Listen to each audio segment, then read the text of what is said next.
Well, now to a case that shook the Tacoma area, a vicious stabbing at Point Defiance Park, launching a search for a man. Now, a year and a half later, he is on trial for attempted murder. Today, the woman who was stabbed faced her accused attacker. Our Jason Sloss spoke with her in an interview you will only hear on KIRO 7. Well, this survivor says at first she was terrified, and then that turned to anger as she went over the ordeal and looking at the defendant in the face. Now, during her testimony, the media were ordered not to show her face, but that was not a request from her. That was something that came from the judge. And some of the images we're showing people may find disturbing. Did you feel safe that day walking in the park by yourself? Yes. Why is that? Because there were so many people around. Victoria Nizzoli describing the day in February last year when she went to Point Defiance Park for a walk in the middle of the day. Testifying in front of Nicholas Matthew, the man accused of trying to kill her, she says she was alone on a trail until she heard footsteps behind. She says she turned around, saw Matthew in front of her, and tried to move away.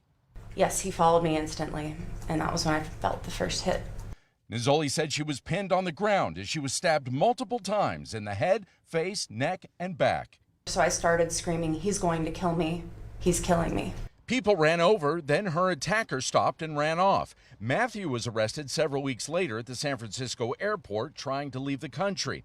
Matthew's representing himself during the trial and did not make a statement in court. After testifying, Nizzoli talked with us about facing her accused attacker. And a couple times I caught him smiling, just sitting there smirking, and that makes me want to punch him. It makes me want a little bit I want payback, but I also just realized the justice system is going to do that for me. The 34-year-old says her recovery is ongoing, and for the first time since the attack, she returned to the park last month on her birthday. That was nerve-wracking, and I went with my partner, and we could find the rough spot of the trail where it happened, and it felt like closure. It felt good to go back and just see that it's not a bad, evil place. I just ran into an evil person, and it felt like a good healing process to go back and walk that trail again. And understandably, she says she's very grateful to have had that birthday. And the trial continues Wednesday morning. In Tacoma, Jason Sloss, KIRO 7 News.